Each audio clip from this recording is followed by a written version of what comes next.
ایک بہت ہی خوبصورت نئی ویب سیریز لے کر آئے ہیں۔ لوگ دوبارہ کیسے زندہ ہوں گے، کہاں جمع ہوں گے، کیسے جمع ہوں گے، حساب کب شروع ہوگا، اسکیل کیسا ہوگا، زمین ٹکڑے ٹکڑے ہو جائے گی، تارے جھڑ جائیں گے اور چاند سورج بے نور ہو جائیں گے۔ اللہ پاک ارشاد فرمائے گا اب کون باقی رہ گیا ہے؟ آسمان کو جب بارش برسانے کا حکم دے گا تو وہ 40 دن تک بارش برساتا ہے۔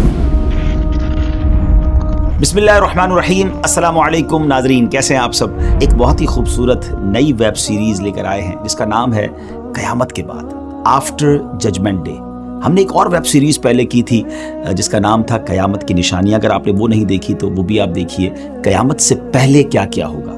اور ہم بہت کیوریس ہوتے ہیں، بعض اوقات بڑا ہمیں تجسس ہوتا ہے کہ اس دنیا کے فنا ہو جانے کے بعد کیا ہوگا، لوگ دوبارہ کیسے زندہ ہوں گے، کہاں جمع ہوں گے، کیسے جمع ہوں گے، حساب کب شروع ہوگا اور کن لوگوں کا حساب ہوگا، اور کون سے ایسے لوگ ہوں گے جو حساب سے بچ جائیں گے، کون کون اللہ کی بارگاہ میں شفاعت یعنی سفارش کرے گا، میزان یعنی اسکیل کیسا ہوگا، پل صراط یعنی برج آف صراط پر لوگوں کی کیا کنڈیشن ہوگی، کیا کیفیت ہوگی، لواء الحمد کیا ہے، حوض کوثر کیسا حوض ہے، اور بھی بہت کچھ آپ جانیں گے اس ویب سیریز میں۔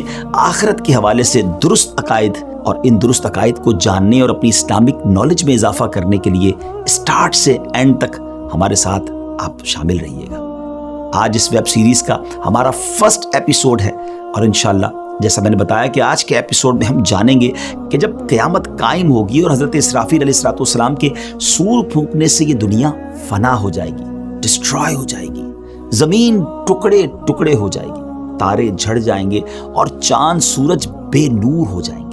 پھر ملک الموت، جی ہاں حضرت عزرائیل علیہ السلام جو روح قبض کرنے والے فرشتے ہیں، اللہ تعالیٰ کی بارگاہ میں عرض کریں گے الہی جسے تو نے چاہا اس کے علاوہ سب زمین و آسمان والے فنا ہو چکے ہیں، یعنی چند یوں سمجھیے کہ افراد کے علاوہ باقی دنیا میں سب دنیا سے جا چکے ہوں گے، سب کو موت آ چکی ہوگی۔ اللہ پاک ارشاد فرمائے گا اب کون باقی رہ گیا ہے؟ حالانکہ وہ خوب جانتا ہے۔ ملک الموت عرض کریں گے اے میرے رب تو باقی ہے، عرش اٹھانے والے فرشتے باقی ہیں، اور جبرائیل اور میکائیل اور میں یعنی حضرت عزرائیل کہیں گے میں باقی ہوں۔ اللہ پاک ارشاد فرمائے گا عرش اٹھانے والے فرشتے فوت ہو جائیں تو وہ بھی فوت ہو جائیں گے۔ اللہ پاک ارشاد فرمائے گا اب کون باقی ہے؟ تو ملک الموت علیہ السلام عرض کریں گے اے میرے رب اب تو باقی ہے، اسرافیل اور میں باقی ہوں۔ پھر رب عز و جل کے حکم سے عرش حضرت اسرافیل علیہ السلام سے سور لے لے گا، اور پھر ارشاد فرمائے گا اسرافیل بھی فوت ہو جائے تو وہ بھی فوت ہو جائیں گے۔ اللہ پاک ارشاد فرمائے گا اب کون باقی ہے؟ ملک الموت علیہ السلام عرض کریں گے اے میرے رب تیری ذات باقی ہے جسے موت نہیں آنی، اے اللہ میں باقی ہوں۔ اللہ کریم ارشاد فرمائے گا تم بھی میری مخلوقات میں سے ایک مخلوق ہو، میں نے تمہیں جس کام کے لیے بنایا تم نے اسے دیکھ لیا، کیونکہ اب تو کوئی نہیں تھا نا جس کی روح قبض کرنی ہے، تو ارشاد ہوگا اب تم فوت ہو جاؤ۔ چنانچہ ملک الموت علیہ السلام بھی فوت ہو جائیں گے، اب ایک اکیلا اللہ پاک باقی ہوگا۔ ناظرین اب رب تعالی سبحان اللہ، اب جو اللہ کی طرف سے ارشاد ہوگا نا، اگر اس کو غور سے سنے تو واقعی وہ گوس بمس یعنی رونگٹے کھڑے کر دیتا ہے۔ اب دنیا میں کوئی نہیں ہے، صرف رب تعالی کی ذات ہے، اور وہ 3 بار یہ اعلان فرمائے گا، وہ ارشاد فرمائے گا، ایک کوسچن گویا فرمائے گا انا الجبار لمن الملک اليوم، میں جبار ہوں، آج کس کی بادشاہی ہے؟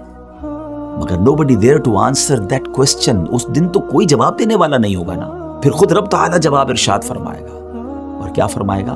للہ الواحد القہار، ایک اللہ کی بادشاہی ہے جو سب پر غالب ہے، یعنی سب کچھ فنا ہونے والا ہے اور سب کچھ فنا ہو جائے گا۔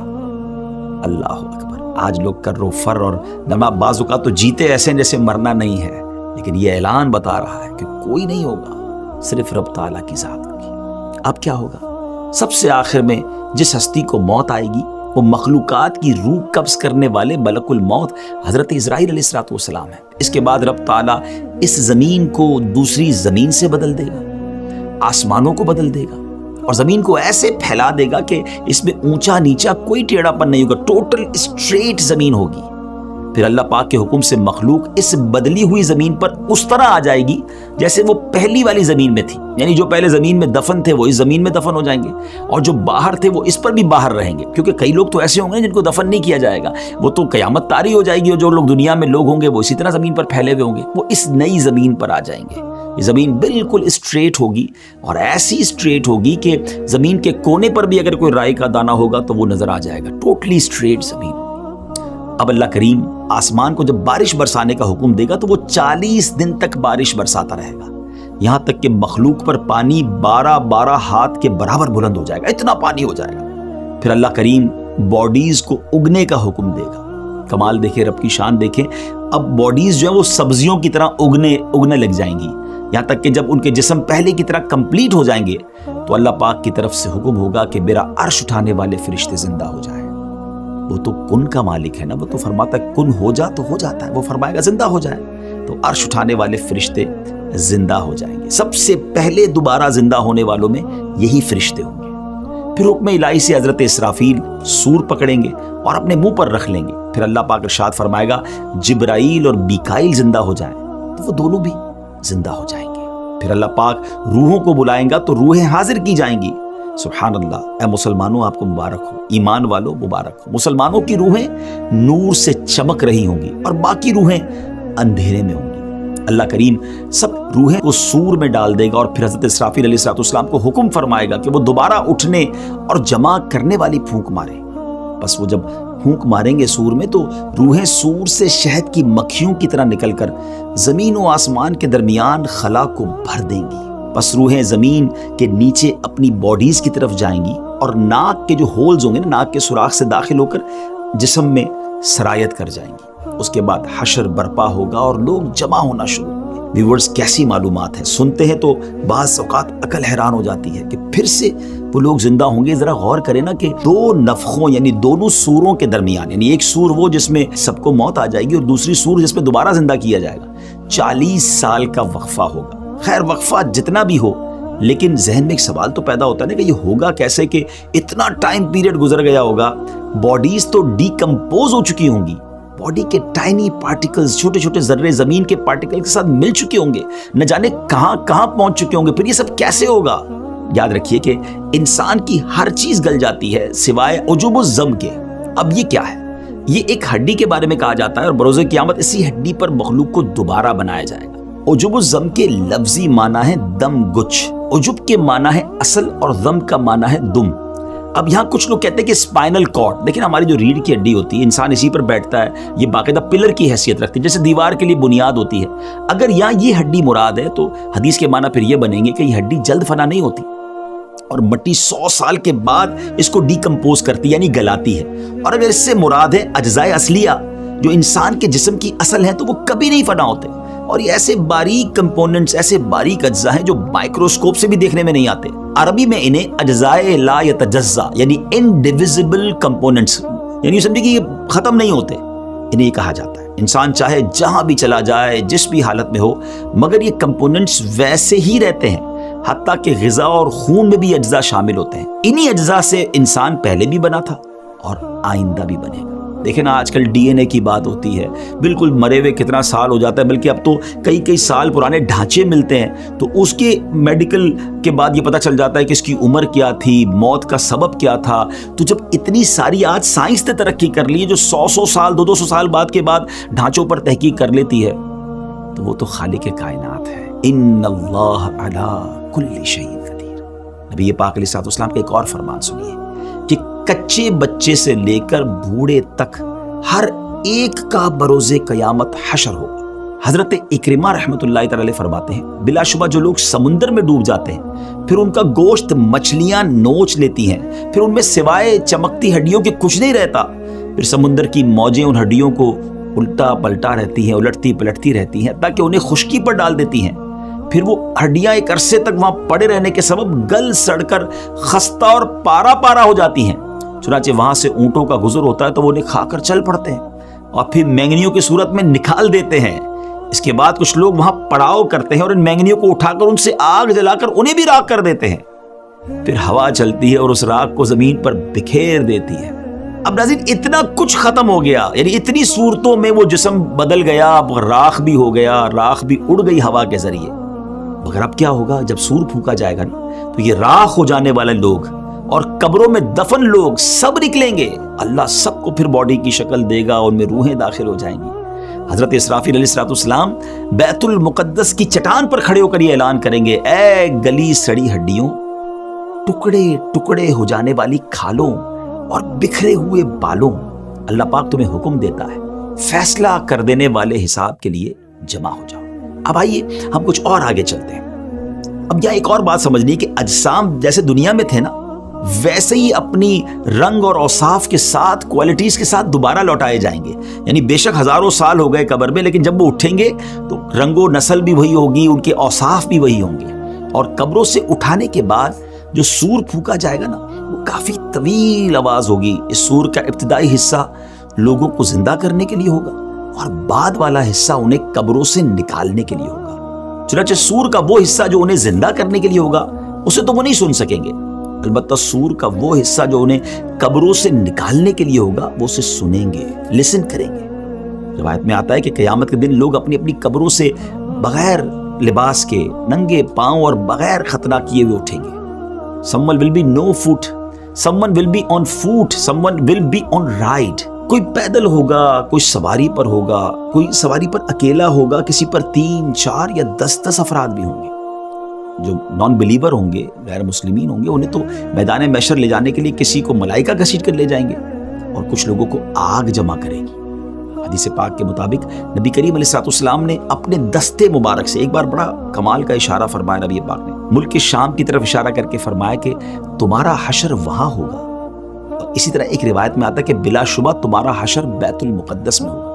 تو ان حدیثوں سے یہ پتہ چلتا ہے کہ جو محشر کا میدان سجایا جائے گا نا وہ بیت المقدس کے قریب، یہ پورا ملک شام ہے نا، اب اس کی بائفرکیشن اب آج کل ہو گئی ہے، لیکن یوں سمجھ لیجئے کہ بیت المقدس کے قریب جو ہے یہ پورا میدان محشر سجایا جائے گا۔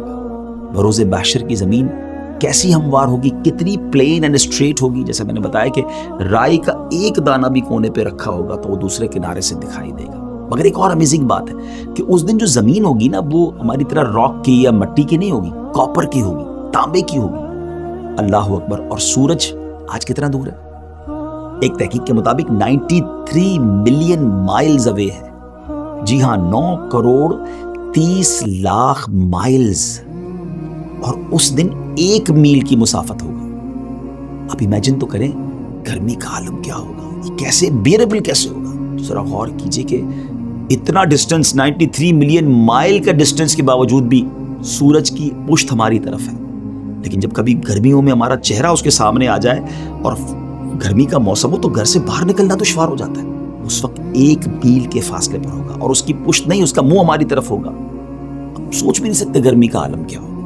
اور آج زمین مٹی کی ہے، اس کے باوجود ہم دھوپ میں ننگے پیر زمین پر کھڑے نہیں رہ سکتے۔ اس وقت کاپر کی زمین ہوگی، سورج اتنا قریب ہوگا تو وہ ہیٹ کتنی ہوگی، وہ ٹیمپریچر کتنا ہوگا، اور اس گرمی اور اس حالت میں سویٹنگ، پسینہ اس کثرت سے نکلے گا۔ اب ذرا غور کیجئے گا کہ ہم دیکھیں نا کسی زمین پر پانی ڈالیں تو وہ ایبزارب کر لیتی ہے، مگر ایک لمٹ تک ایبزارب ہوتا ہے، پھر وہ پانی اوپر آنا شروع ہو جاتا ہے۔ بتایا گیا اتنا پسینہ نکلے گا کہ پہلے 70 گز زمین اس پسینے کو ایبزارب کر لے گی، مگر اس کے بعد زمین میں اب یہ صلاحیت نہیں رہے گی کہ وہ کچھ اور مزید جذب کر سکے، ایبزارب کر سکے۔ اب وہ پسینہ زمین پر اوپر کی طرف چڑھنا شروع ہوگا، اور روایتوں میں آتا ہے کسی کے ٹخنوں تک اس کا پسینہ ہوگا، کسی کی نیز یعنی گھٹنوں تک پسینہ ہوگا، اور کسی کی کمر تک پسینہ ہوگا، کسی کے سینے تک، کوئی گلے تک پسینے میں ڈوبا ہوگا۔ اللہ اکبر۔ اور کافروں کے بارے میں آتا ہے، غیر مسلموں کے بارے میں آتا ہے کہ منہ تک چڑھ کر لگام کی طرح اس کا پسینہ جکڑ لے گا، جس میں وہ ڈبکیاں کھا رہا ہوگا۔ اور پیاس کا عالم کیا ہوگا، تھرسٹ کا عالم کیا ہوگا۔ آج جون جولائی کی گرمی میں پانی پی پی کے تھک جاتے ہیں، پھر بھی پیاس نہیں بجھتی، مگر قیامت کے دن حالت یہ ہوگی کہ بازوں کی زبانیں منہ سے باہر نکل آئیں گی، دل ابل کر گلے کو آ جائیں گے۔ العطش العطش، ہائے پیاس کی صدائیں بلند ہو رہی ہوں۔ ویورز، یہاں ایک بات بڑی اہم ہے کہ تمام تکالیف اور پریشانیاں اپنے اپنے اعمال کے مطابق ہوں گی۔ ہاں، جس نے چاندی سونے کی زکوٰۃ نہ دی ہوگی، اس مال کو خوب گرم کر کے اس کی کروٹ، پیشانی اور پیٹھ داغی جائے گی۔ پھر سے جانوروں کی زکوٰۃ نہ دی ہوگی، اس کے جانور قیامت کے دن خوب تیار ہو کر آئیں گے اور اس شخص کو وہاں لٹائیں گے اور اپنے سینگوں سے مارتے اور پاؤں سے رونتے ہوئے اس پر گزریں گے۔ جب اسی طرح سب گزر جائیں گے پھر ادھر سے واپس آ کر یوں ہی اس پر گزریں گے۔ یہ جانور اسی طرح کرتے رہیں گے اس وقت تک جب تک حساب ختم نہ ہو جائے۔